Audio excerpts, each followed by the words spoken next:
Each of us Irish has their own defining memory of the visit of President John F. Kennedy to Ireland in June 1963, for it was indeed a remarkable visit in so many ways.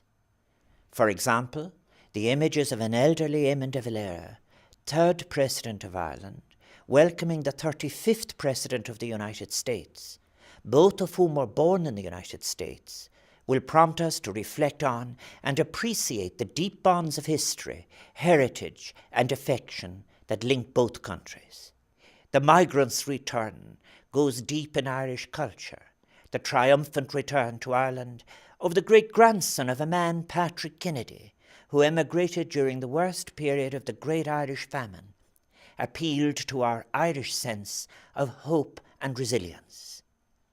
While for many, this is a family story of the journey from the tragedy of enforced immigration to the success of the White House, the visit encouraged us even more to acknowledge and reflect on the huge impact and consequences of the Great Famine on Irish society. While he was returning to the old country of his great-grandparents, President Kennedy was also visiting a very young state. Ireland had only been declared a republic 15 years earlier and had only been a member of the United Nations for 8.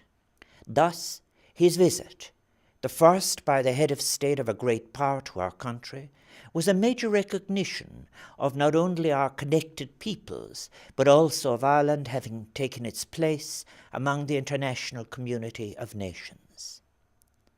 While President Kennedy acknowledged the bonds of the past, he also called on the Irish people to look to the future.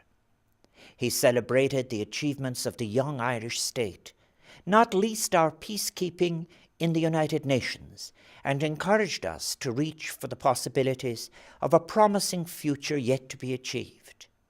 President Kennedy's visit was a shared celebration of a common heritage, but it was also a recognition of a shared, interdependent, and global future.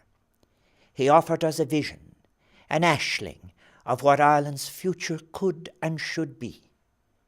From the vantage point of 50 years, the prevailing emotion may now be one of poignancy.